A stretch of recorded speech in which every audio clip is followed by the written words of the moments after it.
माला पहनाए थे। इन्होंने कभी नहीं पहनाई थी, मैंने इनको करवा चौथ और तीज वगैरह लेकिन आज ही करवा चौथ का बदला हम लोग ले लिए। सही है ना? तो जो है अब सबसे भी जानेंगे नाम और क्या करते हैं, अभी क्या करते थे, पहले क्या करते थे, थोड़ा सा जो है एक लाइन का मैसेज भी दे सकते हैं और साथ ही साथ टारगेट भी बता सकते हैं। जय आरसीएम। जय आरसीएम। मेरा नाम हुआ रंजीत कुमार और मैं मखदुमपुर का रहने वाला हूँ। इसके पहले मैं सहारा इंडिया में काम करता था और उसके बाद मैं आरसीएम में काम कर रहा हूँ और मेरा आगरा मिशन है रॉयल्टी सितंबर में। बहुत सुंदर। और मैं इसको काम कर रहा पैसिव इनकम के लिए, एक्टिव इनकम के लिए नहीं, पैसिव इनकम के लिए। ये जो आज का जो माहौल हो रहा है कि बेरोजगारी बढ़ रहा है, तो मेरे एक बच्ची और एक बच्चा है, तो बच्ची के लिए भविष्य में अगर कुछ होता है तो मैडम के आरडी बच्ची के नाम से ट्रांसफर कर देंगे और हम अपने बच्चे को मैं ट्रांसफर कर दूंगा। आज जो माहौल है, हम लोग बच्चों को पढ़ा के नौकरी के पीछे भाग रहे हैं। अगर नौकरी नहीं होगा तो बच्चे को क्या भविष्य होगा, उसके लिए आप लोग कीजिए। आज ये ऐसा चीज है कि हम जहां से छोड़ेंगे वहां से मेरे बच्चे शुरू करेंगे। लेकिन और बिजनेस क्या है कि शुरू से बच्चे को करना पड़ता है और बच्चे को समझ नहीं आता है और बच्चे फेल हो जाते हैं। जय आरसीएम। बहुत सुंदर। एक बार मैम से फिर जानेगा मुझे कैसा महसूस हो रहा है, ये फीलिंग बताइए मैम आज का। वैसे मैं कभी मीटिंग में नहीं गई थी, फर्स्ट टाइम में मुझे बहुत अच्छा लग रहा है। मैंने और पहले बहुत कुछ मिस कर दिया, लेकिन आइंदा कभी ऐसी मीटिंग में जरूर अटेंड करूंगी। केवल शानदार ताली जाएंगे, सब लोग जो है अपने जगह जाएंगे। एक बार शानदार जोरदार ताली, जोरदार ताली।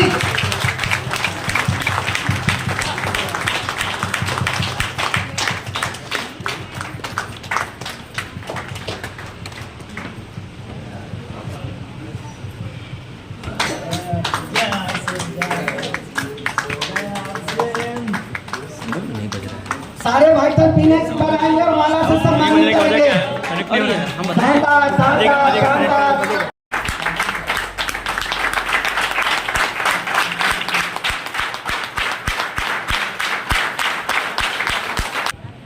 जय आरसीएम। जय आरसीएम। जय आरसीएम। जय आरसीएम। मेरा नाम ब्रजेश कुमार, बस मखदुमपुर के एक छोटा सा गांव छतियाना है, उसी से बिलोंग करते हैं। और अगला मेरा टारगेट है स्टार प्लेटिनम।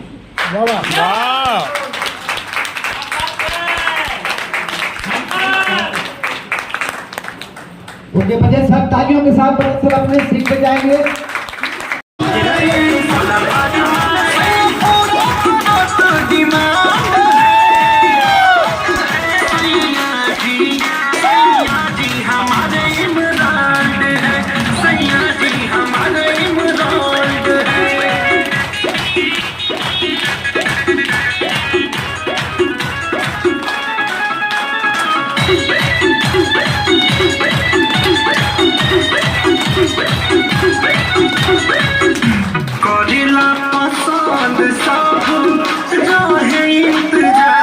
प्रोग्राम में आप सभी का बहुत बहुत स्वागत है।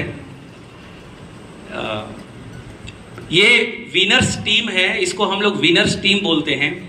विनर्स टीम का मतलब होता है विजेताओं का समूह, और ये विनर्स टीम के माध्यम से ये प्रोग्राम आयोजित किया गया है।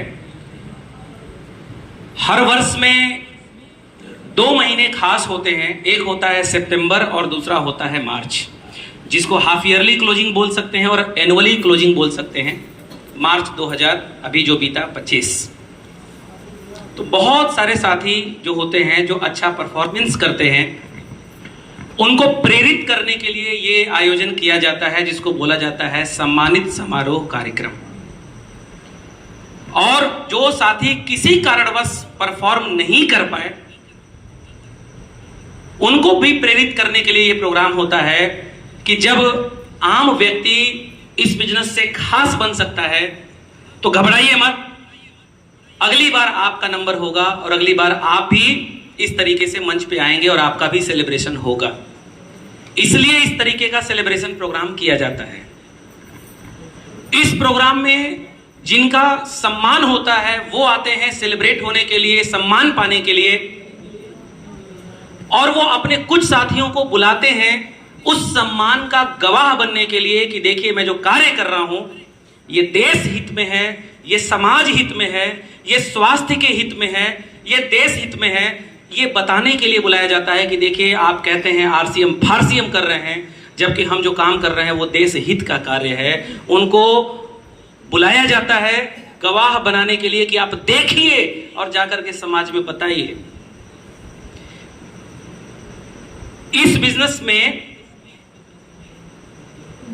असीम संभावनाएं हैं, असीम संभावनाएं हैं हर एक वर्ग के लिए, किसी भी कास्ट के हों, किसी भी धर्म के हों, किसी भी संप्रदाय के हों, गोरे हो या सावले हो, पढ़े लिखे हों या कम पढ़े लिखे हों, यंगस्टर्स हों या फिर 60 एंड एबव हमारे हो, बहुत कम पढ़े लिखे हों या बहुत ज्यादा पढ़े लिखे हों, हर एक वर्ग के लिए यहां पर असीम संभावनाएं छिपी हुई हैं।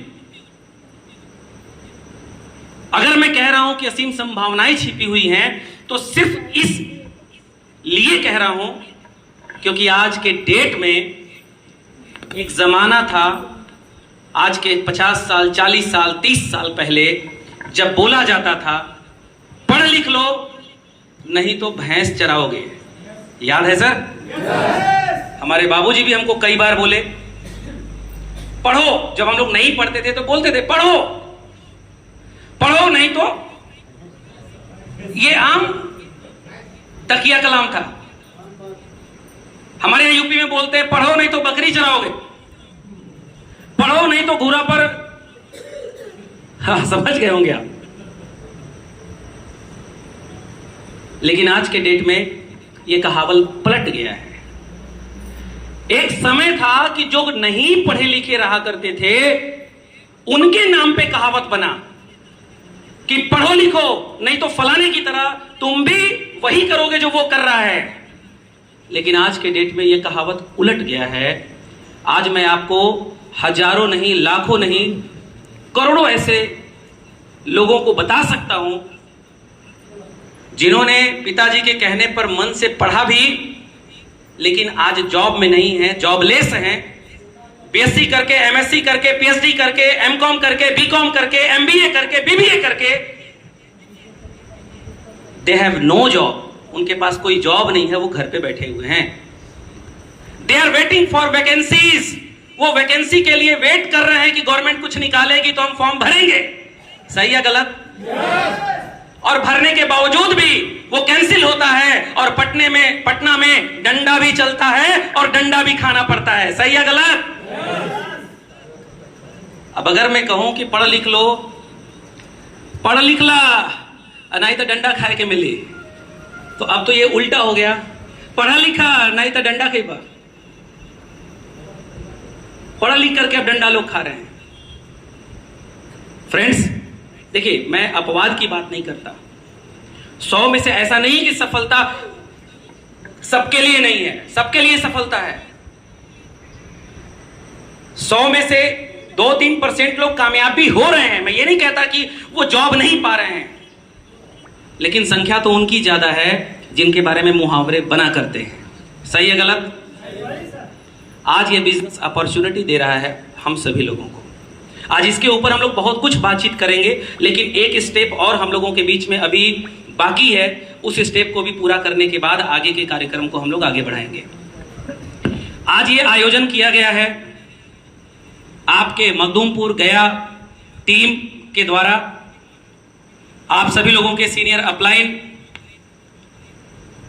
रॉयल्टी अचीवर, स्टार अचीवर और टेक्निकल अचीवर के द्वारा आदरणीय Rajiv sir, Kamal sir, doctor Indralal sir, Sanjay sir और जो भी हमारे स्टार अचीवर हैं, अभी नए नए स्टार अचीवर बने ब्रिजेश सर, राजेश प्रसाद सर और सभी वाइटल्स के माध्यम से ये प्रोग्राम आज ऑर्गेनाइज किया गया।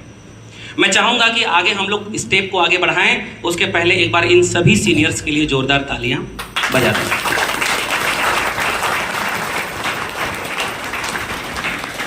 साथियों, मैं ज्यादा वक्त आपके बीच में नहीं रहूंगा।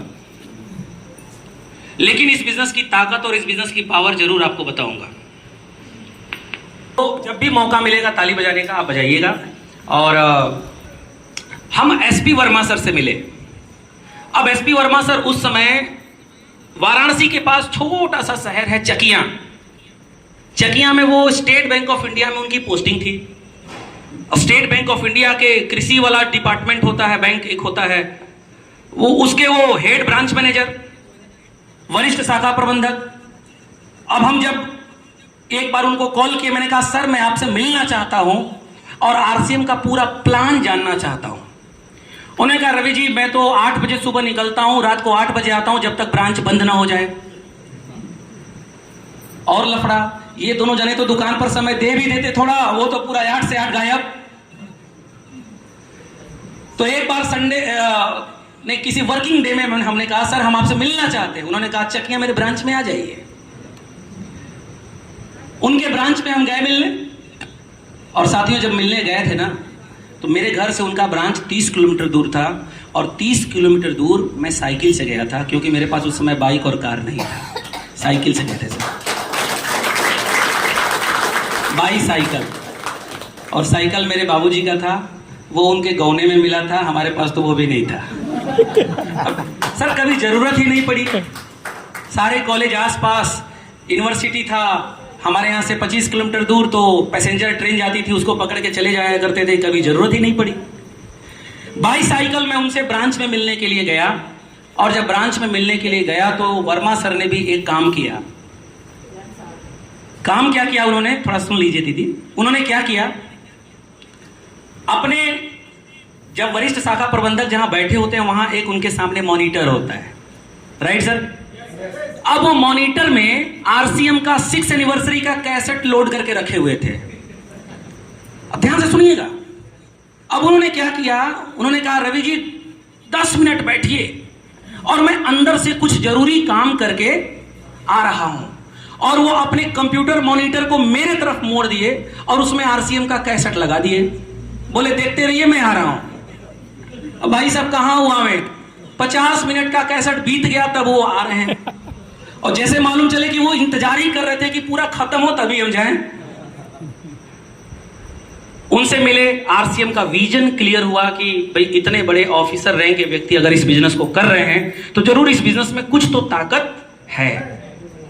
लेकिन फिर भी मेरे दिमाग में एक चीज आया कि ये भी मेरे काम के आदमी नहीं है, क्योंकि हम इस बिजनेस को चाहते थे एज ए कैरियर करना, लेकिन ये पार्ट टाइम कर रहे थे और ये हमको वक्त देने वाले नहीं थे। संडे टू संडे इनको टाइम मिलता था, संडे टू संडे या सैटरडे।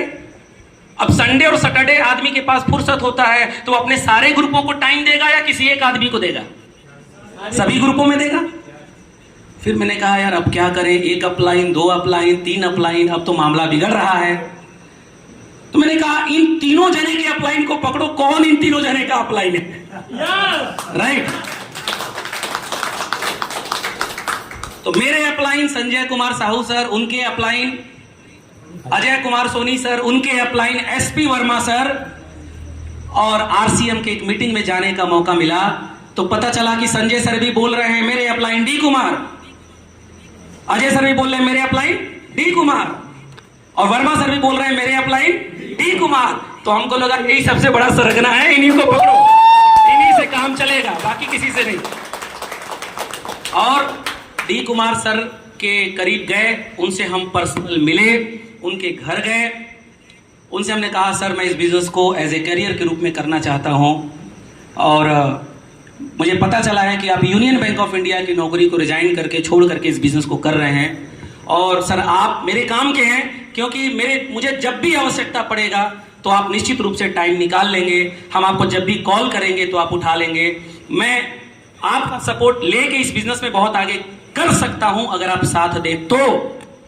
उन्होंने मेरे कंधे पे हाथ रखा, बोला रवि जी डी कुमार का आपसे वादा है जब तक आपको रॉयल्टी पर लेके जाएंगे नहीं तब तक आपको छोड़ने वाले नहीं। वहां से मेरा इस बिजनेस में कैरियर स्टार्ट हुआ। साइकिल से स्टार्ट किए, 30-30 किलोमीटर दूर, 35-35 किलोमीटर दूर साइकिल से जाया करते थे प्लान दिखाने के लिए।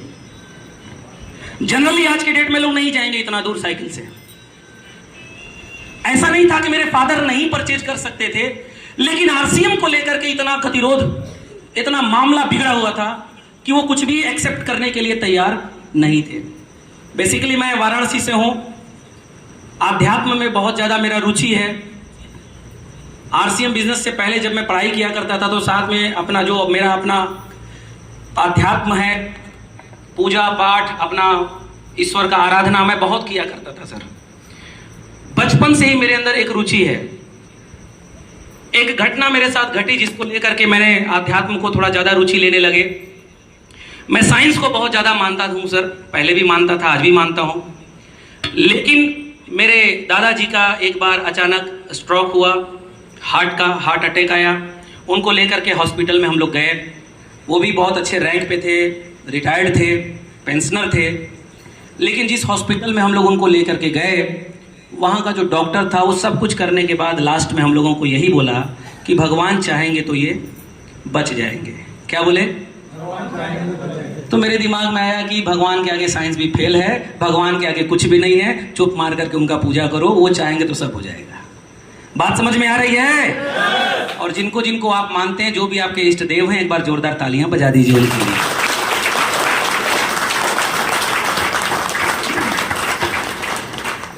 तो इस तरीके से मेरे जीवन में आरसीएम आया।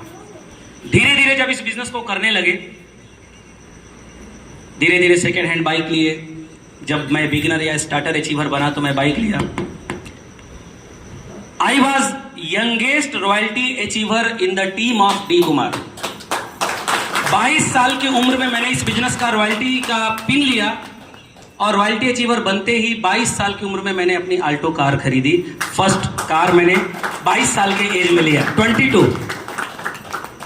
गर्व इस बात का था कि घर में बहुत सारे लोग ऑफिसर थे, लेकिन कभी उन लोगों को अवसर नहीं मिला।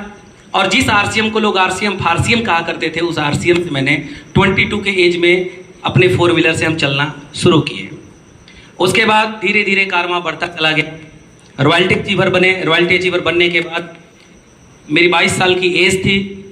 लगभग 30,000-35,000 के आसपास की इनकम मेरी होने लगी।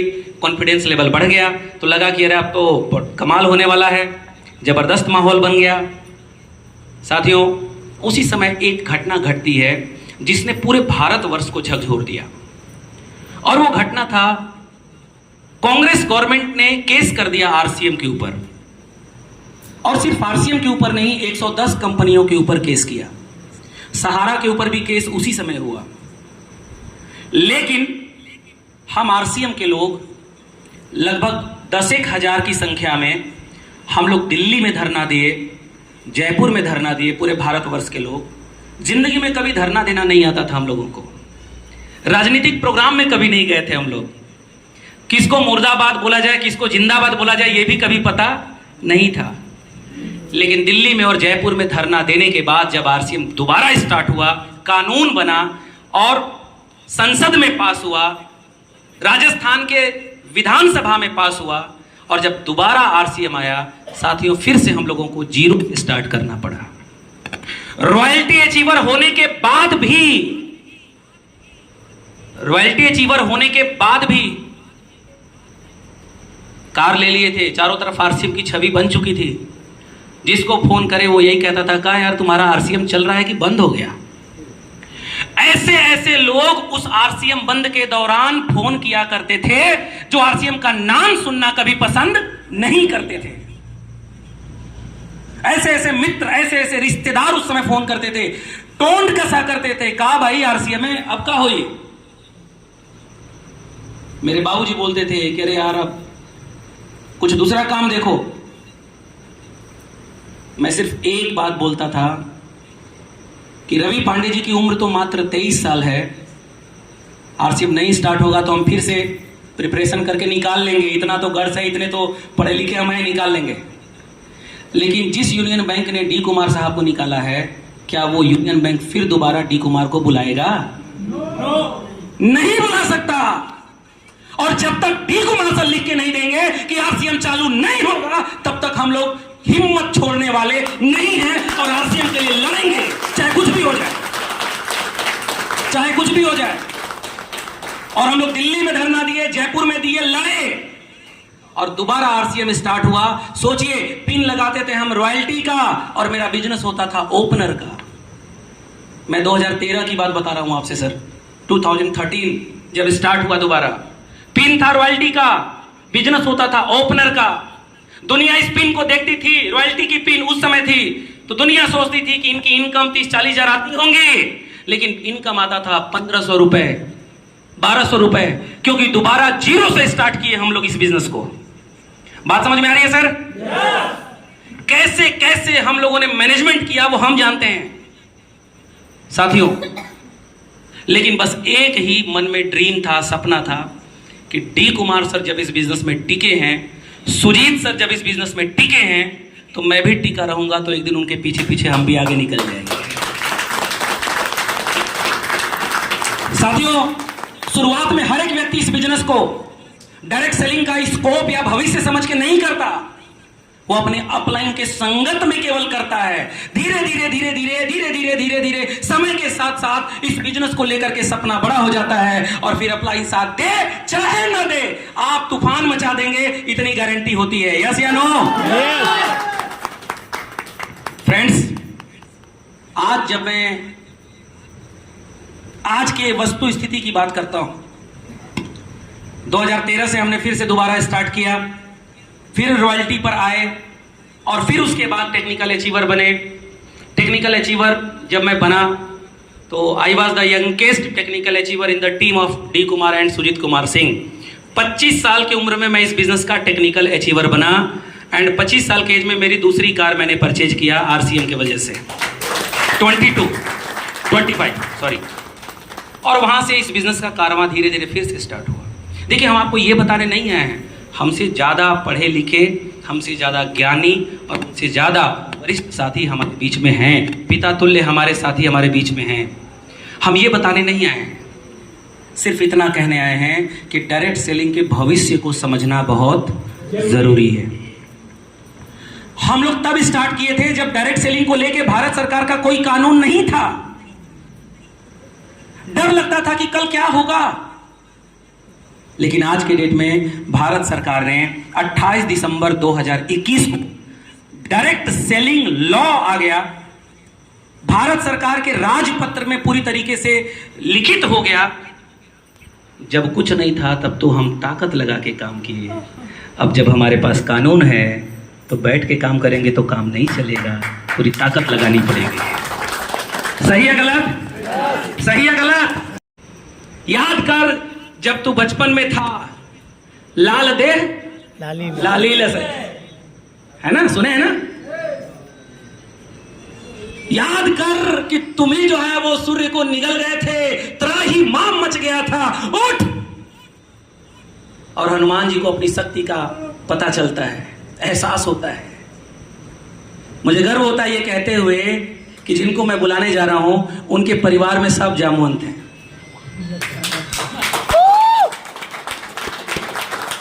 जामवंत का मतलब जगाने वाला। जामवंत इस दुनिया का सबसे फर्स्ट मोटिवेटर, इस दुनिया का सबसे फर्स्ट स्पीकर, इस दुनिया का सबसे फर्स्ट लीडर जामवंत जी थे, जिन्होंने मोटिवेट किया। अगर वो मोटिवेट नहीं किए होते तो शायद हनुमान जी लंका भी नहीं गए होते और सीता जी का पता नहीं लगाए होते। यस या नो? आज सर के छोटे भाई, रेस्पेक्टेड आदरणीय डी कुमार, धर्मेंद्र कुमार सर, पूरे भारत के कोने कोने में जा करके झकझोर रहे हैं, जगा रहे हैं। भारत के कोने कोने में जाकर के जगा रहे हैं, उठ जाग, और तू इस अभियान को लेकर के घर घर में जा और खुद भी आर्थिक आजादी पाओ और दुनिया को भी आर्थिक आजादी दिलाओ। वही काम उनके बड़े भाई कर रहे हैं, और वही काम उनके एक और बड़े भाई कर रहे हैं, जिनको मैं आपके बीच में बुलाने जा रहा हूं। बस अंतर यह है कि उनका दायरा पूरे भारतवर्ष का हो गया है, और अभी चूंकि ये टेक्निकल अचीवर हैं तो इसलिए इनका दायरा अभी मगध के आसपास का है। जिस दिन इनका भी लेवल बढ़ेगा, फिर बिहार और फिर यूपी, फिर पूर्वी भारत, फिर पूरे भारत में हम लोग छाने की तैयारी करेंगे। सही है गलत? यस। घर घर में जाकर के एक एक व्यक्ति को मोटिवेट करते हैं, जहां जरूरत होता है वहां पर आरसीएम के इस प्रसाद को, प्रोडक्ट रूपी प्रसाद को पहुंचाते भी हैं, झकझोरते भी हैं, जगाते भी हैं। जरूरत पड़ता है तो कार से, जरूरत पड़ता है तो ट्रेन से, जरूरत पड़ता है तो बाइक से, जरूरत पड़ता है तो बस से, जिस चीज से इनको मौका मिले ये जाते हैं। टेक्निकल क्या होती है साथियों, आपको नहीं मालूम। टेक्निकल बनने के लिए बहुत सारी टेक्निक को सीखना पड़ता है। टेक्निकल बनने के लिए बहुत सारी तकनीकी परीक्षाएं देनी पड़ती हैं। 50 डिग्री टेम्परेचर रहेगा, मीटिंग का डेट दे दिए हैं, तबीयत खराब है लेकिन जुबान के पक्के हैं, इसलिए जाएंगे जरूर चाहे कुछ भी हो जाए। टेक्निकल अचीवर अपने दिल, दिमाग, भाव, विनम्रता, हर चीज से एक अलग पहचान बनाते हैं। टेक्निकल एक गरिमा होती है, एक प्राउड होता है। इनके सीने पर कुछ ही दिनों में आप टेक्निकल की पिन देखेंगे और निश्चित रूप से वो सपना सबका होता है कि सब टेक्निकल अचीवर बने। एक आम से आम आदमी, देखिए साथियों, इस दुनिया में 20% लोग ऐसे हैं जिनको खानदानी रईसी मिली है और वो सब कुछ खरीद के अपनी जिंदगी चला सकते हैं, लेकिन 80% लोग ऐसे हैं जो आम ग्राहक हैं, जिनके पास एक मोटरसाइकिल खरीदने से भी पहले 8 महीने प्लानिंग करनी पड़ती है, पैसा जुटाना पड़ता है, तब जाकर के एक मोटरसाइकिल आती है। यस या नो?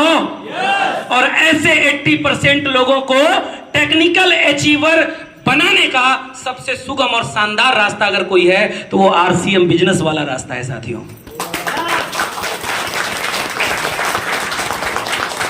बाकी बाहरी दुनिया में 80% लोगों को 20% में लाने का कोई रास्ता नहीं है। आप जैसे टेक्निकल अचीवर को आपके बीच में बुलाने का मुझे अवसर मिला है और बिल्कुल देर न करते हुए आपकी गरिमामयी तालियों के बीच और टेक्निकल अचीवर हमारे यहाँ बनारस में अभी हम लोग आ रहे थे, हम और मैडम और बच्चे आ रहे थे, तो गाड़ी में हम लोग गाना बजा रहे थे, बम बम बोल रहा है काशी। हमारे यहाँ 2 गीत बहुत मशहूर है, एक बम बम बोल रहा है काशी और दूसरा होली खेले मसाने में।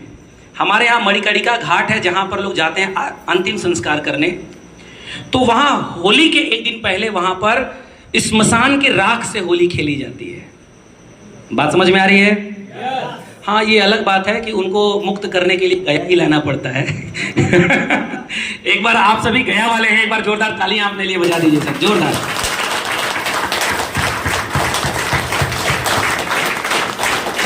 गया का भी एक इतिहास है। Thank you sir. देखिए, मैं किसी धर्म को प्रचार नहीं कर रहा हूं, मुझे माफ करिएगा, मैं सिर्फ आपको उदाहरण बता रहा हूं, उतनी दूर से मैं आया। गया का एक इतिहास है और आपको इस इतिहास को आपको पता होना चाहिए।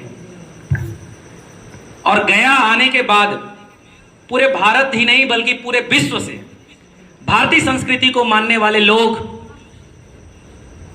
जब भी उनके घर पे कोई भी देहावसान होता है तो उनको मुक्ति देने के लिए कहां आते हैं? थोड़ा कस के बोलिए, कहां आते हैं? कुछ लोग नहीं बोल रहे हैं। अच्छा, कुछ लोग नहीं बोल रहे हैं। कहां लेके जाते हैं आप? रांची? कहां? नहीं, अभी भी नहीं बोल रहे हैं। अरे सर, जिसको अपने धरती पर गुमान नहीं है फिर काहे का आप पैदा लिए भैया? माफ करिए, थोड़ा गुमान के साथ, गर्व के साथ बोलिए, कहां आते हैं? हमारे यहां जब कोई बोलता है ना तो हम लोग बोलते हैं काशी, बनारस, वाराणसी और काशी सबसे ज्यादा गया आते हैं सर। और आप गया के हैं, दुनिया आपके यहां आकर के मुक्त हो रही है, आप समझ सकते हैं इस बात को। फ्रेंड्स, आज उस टेक्निकल अचीवर को आपके बीच बुलाने का मुझे सौभाग्य प्राप्त हो रहा है। और हमारे यहाँ बनारस में गुरु को जब बुलाते हैं ना तो गुरु को बुलाने से पहले कहा जाता है कि गुरु ब्रह्मा गुरु विष्णु गुरु देवो एंड गुरु साक्षात परम ब्रह्म तस्मै श्री। देखिए, मालूम सबको है, गुनगुना सब मन में रहे हैं लेकिन बोल नहीं रहे हैं। अरे काहे का चुप है भैया? बोलिए ना, बोलिए ना। हम मीटिंग में जाते हैं तो हम अपने मुस्लिम भाइयों को बोलते हैं सलाम वालेकुम, तो आगे से वो लोग बोलते हैं वालेकुम सलाम। हम कहे काहे का शर्म भैया, जो खून तुम्हारे में है वही खून मेरे में भी है, तो फिर झगड़ा काहे का? हम तुम्हारा बोलेंगे तुम हमारा बोलो, टेंशन मत लो ना यार, काहे का टेंशन ले रहे हैं? यस या नो?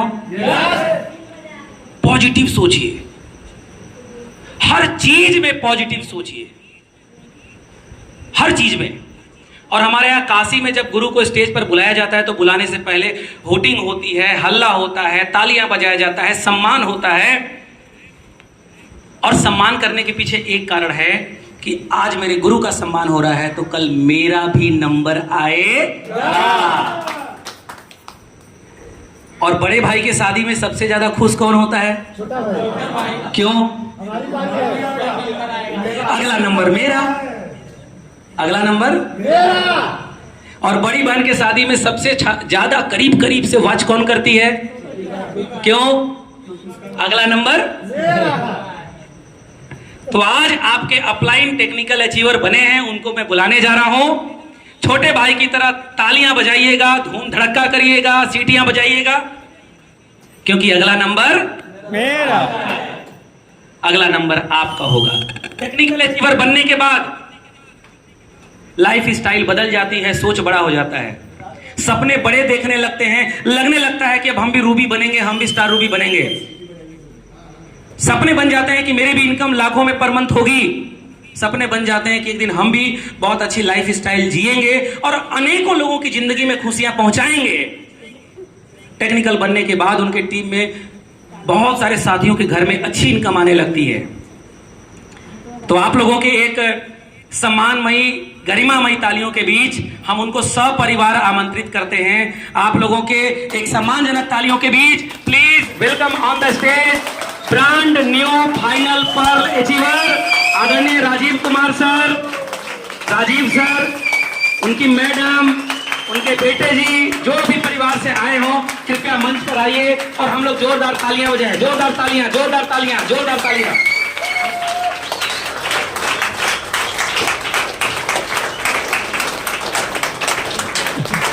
तालियां तालियां तालियां तालियां।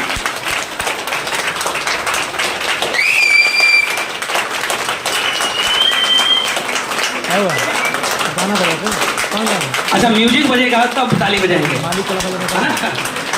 एक मिनट, देखिए ये टेक्निकल का सम्मान यहां से 50, 60, 70 किलोमीटर दूर पटना में भी किया जा सकता था, लेकिन अपने परिवार के बीच में जो प्रोग्राम होता है और सम्मान होता है, यह सार्वजनिक उद्घोषणा कर दी जाती है कि अब ये व्यक्ति इस पद पे या इस पिन पे पहुंच चुके हैं। लेकिन अगर ये 100 किलोमीटर दूर या 500 किलोमीटर दूर होता ना, तो जो 4-5 लोग जाते वही प्रचार करते कि सर टेक्निकल बन चुके हैं। सही की गलत? लेकिन आज जब आप सभी लोग साक्षात साक्षी बनेंगे तो आपके देखने का और इनके भी जीवन जीने का नजरिया पूरी तरीके से बदल जाएगा। तो एक बार बिग क्लैपिंग फिर से अगेन, जोरदार तालियां इस परिवार के लिए, जोरदार तालियां। शुरू में फ्री होता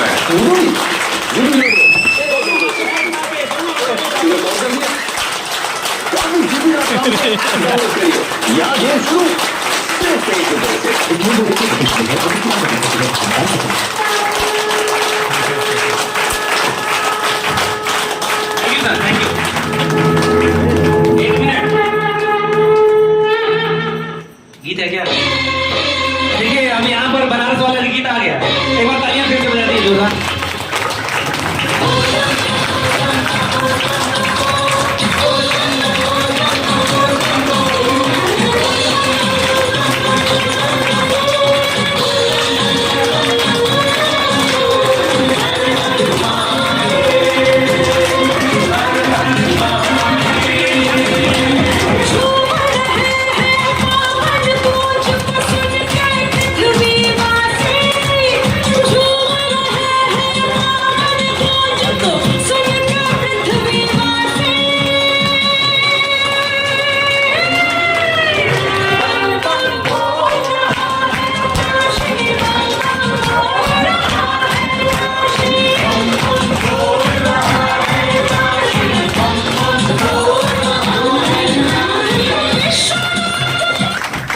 brand new technical pearl achiever, सभी सीनियर साथी आइए, सभी बिगनर, सभी opener, starter, eagle, runner, winner जो भी साथी हैं आप आइए। और क्योंकि आज आप सर को जब सेलिब्रेट करेंगे तो कल दुनिया आपको सेलिब्रेट करेगी, क्योंकि यहाँ अहोभाव होता है, जो आप देते हैं प्रकृति को, प्रकृति वही आपको देती है। Right sir.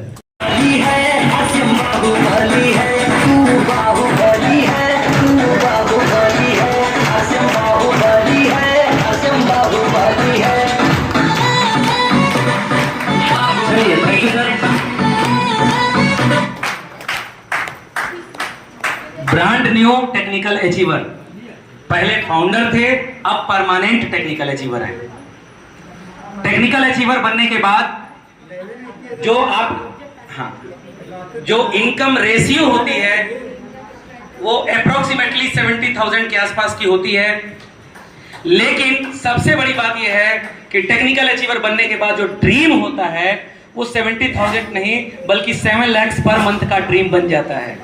दिखने लगता है कि अब हमें भी स्टार रूबी बनने से दुनिया की कोई ताकत रोक नहीं सकती। इनकी मैडम जो बहुत सारा संघर्ष करके यहां तक सपोर्ट करके यहां तक लेकर के आई, उनका भी सपना बड़ा हो जाता है कि अब हमारे परिवार में टेक्निकल की पिन आ गई है। इसका मतलब साफ साफ है कि अब आगे स्टार रूबी का भी रास्ता आसान होने वाला है। तो इनको हम सभी जितने भी हमारे बीच में रॉयल्टी अचीवर हैं, आप एक बार स्टेज पर आ जाइए और हम सब लोग मिल करके इनको एक साथ टेक्निकल की ट्रॉफी देंगे और आप तालियां भी बजाइएगा। हाँ वो होगा, एक सेकंड, हाँ, बिल्कुल बिल्कुल, एक स्टेप हो जाए। जयमाल तो ये सबका करवाए है ना? यस। हाँ? और वीडियो बड़ा मैडम आप है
थैंक यू सर, थैंक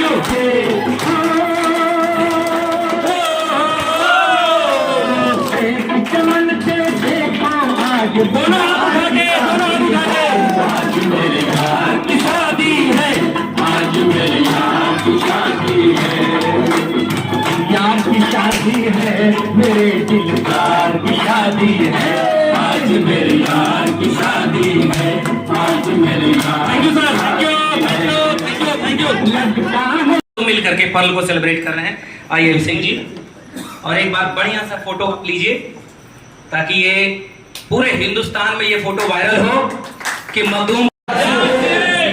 नाम पिंकी देवी, रहने वाले तो नरमा का जान ही रहे हैं। फिलहाल अभी फुल फैमिली गया में रहते हैं। और रवि सर ने तो सारे बात बता ही दी, मुझे बताने की कोई आवश्यकता नहीं है, लेकिन जो जो हम बताना चाहती वो तो रवि सर ने बता ही दिए हैं। तो हमने यही कहूँगी कि जो आरसीएम पर भरोसा करेंगी, भाई साथी भी जो करेंगे, उनको इस मुकाम तक पहुँचने से कोई व्यक्ति नहीं रोक सकता है। और बिना किए कुछ जय जयकार नहीं होते, और कोशिश करने वाले के कभी हार नहीं। लगातार कोशिश की है सर ने, आज देखिए इस मुकाम तक हम हैं, इससे आगे आप लोग भी जाइएगा। जय आरसीएम। देखिए, कहते हैं कि एक कामयाब व्यक्ति के पीछे एक महिला का हाथ होता है, परिवार का हाथ होता है।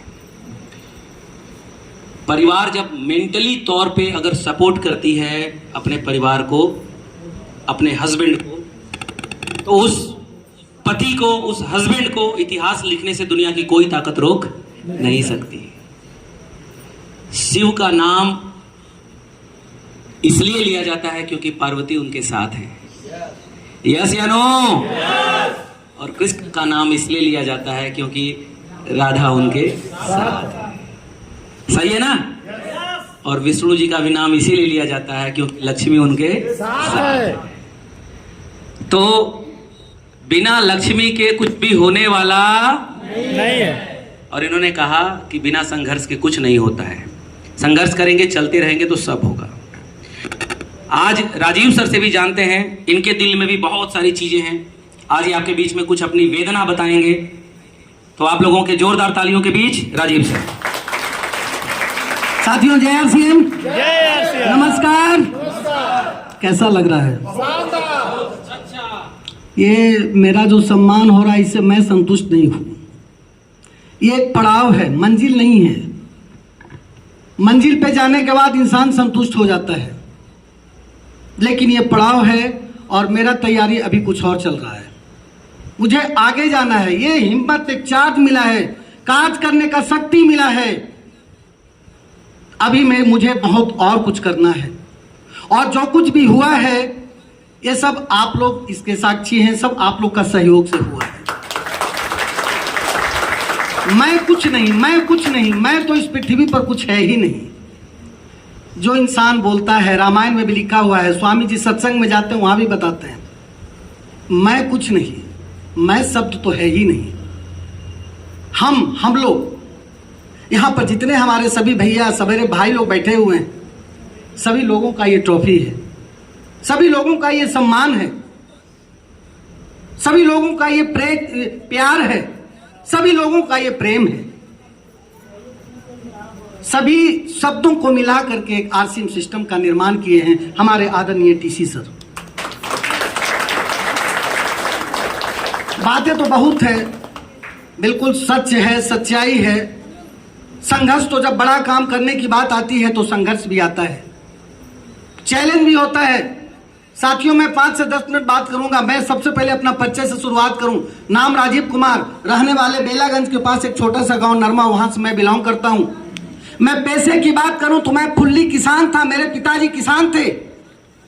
मैं पिताजी के होटल में खाता था, क्योंकि घर का ऐसा कल्चर था कि मैं नौकरी के लिए कभी सोचा नहीं था। मैं पैसा के लिए कभी सोचता ही नहीं था। पूजा पाठ में दिमाग ज्यादा लगता था। हर सोमवार के बराबर जाया करते थे, साइकिल से जाया करते थे। मेरे पास कुछ नहीं था। और संत लोगों के बीच में रहते मैं इतना घुस गया था कि मैं पैसे के बारे में सोचता नहीं था, सुख सुविधा के बारे में नहीं सोचता था। पत्नी बोलती थी, उनको लगता था कभी कभी कि हम 5 गोतनी हैं, 4 गोतनी हमारे बाहर हैं और हम घर में हैं। हर महिला को लगता है, लेकिन मैं बोलता था, अरे आप टेंशन नहीं लो, घर में सारा सुविधा है, कोई तरह का दिक्कत नहीं होगा। और इस तरीके से मैं लगा। लेकिन 40 साल के बाद मुझे अनुभव होने लगा पैसे की, अर्थ की जब अनुभव होने लगा, तब मुझे लगा कि कुछ करना चाहिए। और इसी दरमियान में ये आरसीएम सिस्टम मिला। चूंकि समय कम है, मैं इसलिए थोड़ा तेजी से मैं बात करूंगा आप लोगों से। मैं शुरुआत किया तो काफी चैलेंज आया। मैं बेलागंज से शुरुआत किया था, और बेलागंज से शुरुआत करने के बाद उमता में आए। उमता में आने के बाद फिर मखदुमपुर में, और मखदुमपुर से फिर हमने ये गया गए। मैं पहले गांव में रहा करता था, लेकिन आज मैं वर्तमान स्थिति की मैं बात करूं तो आज मैं गया में रहता हूं। 7,000 रुपया रेंट दे करके मैं रहता हूं। This is power of RCM system. ये अगर देन है तो आरसीएम का देन है। मैंने कभी सोचा नहीं था कि आरसीएम ने मेरा जिंदगी बदलेगा, लेकिन मैंने विश्वास किया। एक शब्द बहुत बड़ी मूल मंत्र है, विश्वास। जिस दिन आपने अंदर से, अंतर आत्मा से आपने विश्वास कर लिया, उस दिन दुनिया का कोई ताकत नहीं है जो आप उस मंजिल को प्राप्त कर सकते हैं। यस या नो? इसका एग्जाम्पल स्वरूप मैं समझाना चाहता हूं। बराबर हम लोग मंदिर में जाते हैं, सावन के महीने में जाते हैं, इतना शंकर बाबा के पास भीड़ रहता है। कभी कभी मैं देख के घबरा जाता था, मुझे लगता था यार मैं दर्शन नहीं कर पाऊंगा, लेकिन फिर अंदर से आवाज आता था, राजीव तुम इतना परेशान होकर के आया है, भगवान के दर्शन तो करेंगे करेंगे। और लाइन में खड़े हो जाते थे, बोल बम बोल बम बोल बम बोल बम बोल बम बोल बम करते करते बाबा सिद्धनाथ के पास चले जाते थे। उसी तरीके से यहां भी संघर्ष आया, काफी समस्या का सामना करना पड़ा। मैं फैमिली बैकग्राउंड की बात करूं तो मैं 5 भाई, मैं अपने परिवार की बात करूं तो 1 लड़का 1 पत्नी और मैं। मेरा 3 बार ये जब बच्चा था अभिषेक कुमार, इसका 3 बार स्कूल में नाम कट गया था। आरसीएम करने के दरमियान मेरे पास काफी चैलेंज होता था। 500 1,000 का सामान मैं बैग में लेकर के, और मेरे पास साइकिल भी नहीं था, मैं घर से आता था पैदल और मार्केटिंग करता था। कभी कभी लगता था यार ये कहां फंस गए, ये सब फंसा दिया हमको। क्योंकि हम बीच में आराम तो किए थे, क्योंकि पिताजी के होटल में रहते थे, खाना खाते थे, तो आराम तलवी तो बन गए थे, इसमें कहीं कोई दो राय नहीं था।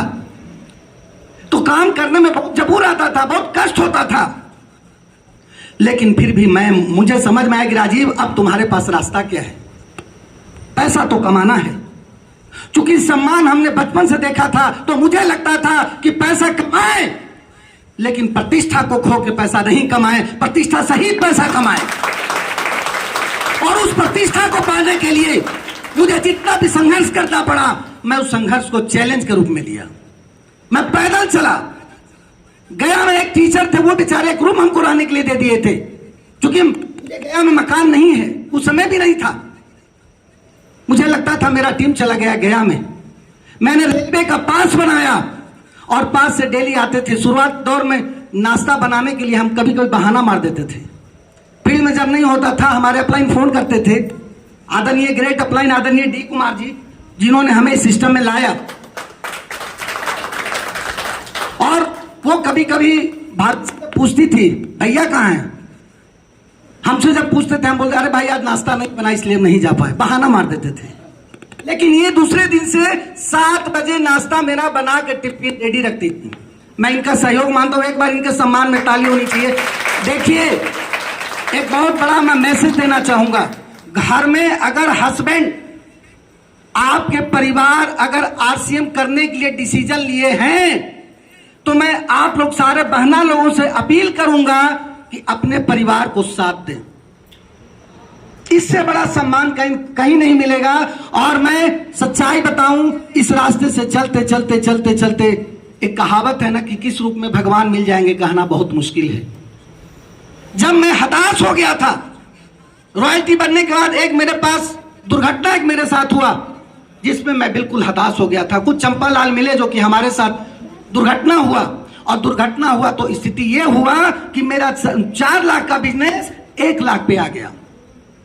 मैं आरसीएम के लिए कसम खाया हूं, हजारों लोगों के बीच में मैं कसम खाया हूं। मेरे दिमाग में अपने मस्तिष्क में बार बार आता था कि राजीव तुमने कसम खाया है, मरना पड़ेगा तो तुम सुसाइड कर लो, लेकिन आरसीएम तुमको करना पड़ेगा। कामयाबी कोख के दर्द से जन्म लेता है। कामयाब और पैसा कमाना दोनों में अंतर होता है। पैसा तो एक आम इंसान कमा लेता है, लेकिन कामयाब खास है। यस यस, तो खास बनने का सिस्टम है, तो यहां तो चैलेंज आएगा, यहां समस्या आएगा। और इसी दरमियान में मैं विश्वास करके लगातार चलते रहा चलते रहा चलते रहा चलते रहा। चलते चलते रॉयल्टी के समय ही हमारे आदरणीय गुरुदेव, जो कि उम्र में हमसे छोटे हैं, काफी छोटे हैं, लेकिन ज्ञान के मामले में हमें तो महसूस हुआ कि हमारे भगवान के रूप हमें मार्गदर्शन देने के लिए भगवान ने भेज दिया है। ग्रेट आदरणीय रवि पांडे सर, एक बार सर के सम्मान में ताली होनी चाहिए। मैं सर को भगवान का रूप मानता हूं। बहुत चैलेंज आया, लेकिन जब मैं विपरीत समय में था, जब मैं ये सोच रहा था कि हमसे लगता है अब नहीं हो पाएगा, उस हालात में भगवान ने हमारे गुरुदेव ने मेरा हाथ थाम लिया और कहा राजीव कुमार जी आपके साथ मैं हूं, मैं चलूंगा आपके साथ, लेकिन मैं जैसे जैसे कहता हूं आप करते जाइए। मैं सर की बात माना। ये अचीवमेंट मेरा नहीं है, मेरे अपलाइन एंड लाइफ लाइन का ये अचीवमेंट है। मैं तो सिर्फ आगे चलने वाला, मैं एक सेवक हूं आपका। मैं अपने आप को लीडर नहीं मानता, मैं सेवक हूं, आरसीएम अभियान का एक सेवक हूं, मैं सेवा करता हूं। और ऐसे गुरुदेव मिठास जिनका शब्द में ही लगता है कि बहुत बड़ा अमृत है, अमृत एक जलपान है। सर समय कितना भी गुस्से में सर हमसे बात किए हैं 2 बार, लेकिन लगता है कि सर और गुस्सा करें हम पे, ताकि ये सर की अमृतवादी को मैं सुन सकूं। तो साथियों, इसी तरीके से मैंने चलते आज टेक्निकल आप लोग के सहयोग से बना। और बस मेरा मैसेज की मैं बात करूं, मैसेज एक ही चीज है, और अभी तो मैं पड़ाव है, अभी तो मेरा टारगेट बाकी है, अभी तो मंजिल बाकी है। और मैं सपने की बात करूं तो सपना तो आज के डेट में इतना जग गया है कि अब तो खैर भूतो न भविष्यति। मेरा सपना है 2025 में दूसरी गाड़ी लेना।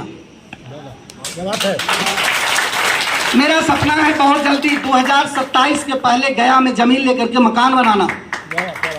ये 2 सपना अभी मेरा सामने है, जिसको हमको पूरा करना है। सपना ही इंसान को काम करवाता है, काम से इंसान को पीछे नहीं हटना चाहिए। मानव जीवन एक बार मिला है, अरे स्वर्ग तो पृथ्वी पर ही है, नरक और स्वर्ग इसी पृथ्वी पर। मरने के बाद किसी का आत्मा कोई देखा है कि मेरा आत्मा कहां जाएगा? सही है गलत? मरने के बाद कोई देखा नहीं है कि मेरा आत्मा मैं कहां गया। सब कुछ पृथ्वी पर है, जब तक जिंदा है तब तक सब कुछ है। तो क्यों न इस आनंद का जीवन को अपनाया जाए? क्यों न इस आनंद के जीवन को, ठीक है अब इस जीवन आनंद के जीवन को अपनाने में कष्ट होगा, लेकिन ठान लेने वाले इंसान कुछ भी कर गुजरते हैं। यस। और भगवान जैसे ही आप दिल से ठानेंगे, आपको भगवान साथ देते हैं। आज मेरा उम्र 55 साल पार कर रहा है। मेरे अंदर एक दिन मैं सोच रहा था, ये मेरा लड़का अभिषेक जी है, कुछ दिन पहले बहुत आरसीएम से निगेटिव रहता था, अभी बीकॉम में फाइनल किए। बीकॉम फाइनल करने के बाद मैंने इनसे पूछा, अभिषेक जी आपको करना क्या है, आपका जीवन जीने का उद्देश्य क्या है? चूंकि एक बार हमारे गुरु महाराज के पास हम बैठे हुए थे, गुरु महाराज से मैं पूछा, सर ये जीवन का आनंद क्या है, ये जीवन किसको कहते हैं, हम लोग को जन्म किस लिए हुआ है? उन्होंने कहा, राजीव कुमार ये जीवन हुआ है एक दूसरे को सहयोग करने का, एक दूसरे को सहयोग करके आगे बढ़ाने का। मैंने बोला, गुरुजी मैं कौन हूं? बहुत सारे सवाल हुआ, तो बस ये सवाल को सोच करके आरसीएम इतना बड़ा प्लेटफॉर्म है जहां सम्मान मिलता है, जहां पहचान मिलता है, जहां पैसा मिलता है, जहां एक दूसरे को सहयोग करके आगे बढ़ाने का मौका मिलता है। आज हम हंसे, हमारे साथ कितने लोग हंस रहे हैं, हमारे कितने भैया लोग हंस रहे हैं, कितने दीदी लोग हंस रहे हैं।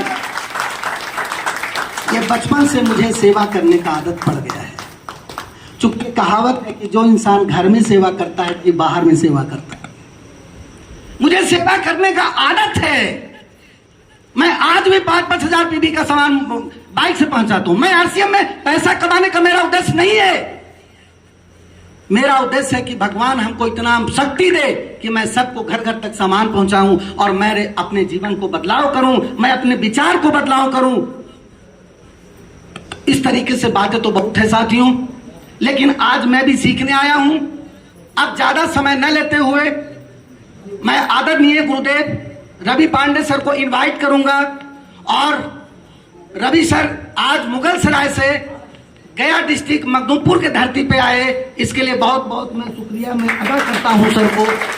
और भी परिवार के साथ आए हैं, तो मैं अपने बहना को भी स्टेज पे बुलाऊंगा और आएंगी और हम लोग सम्मानित करेंगे फूल माले के साथ। हमारे वाइटल साथी सभी लोग आएंगे और आदरणीय गुरुदेव रवि पांडे सर, जिनकी माध्यम से, जिनकी बातों को सुन करके मैंने यहाँ पहुंचा है, तो सर को सम्मान हम लोग को देना कर्तव्य बनता है। तो हमारे सभी सीनियर साथी आएंगे और सर को माले से सम्मानित करेंगे। इसी के साथ मैं अपने वाणी को विराम देता हूँ। जय की अमीरियत देखी जाती है, बचाने से नहीं देखी जाती है।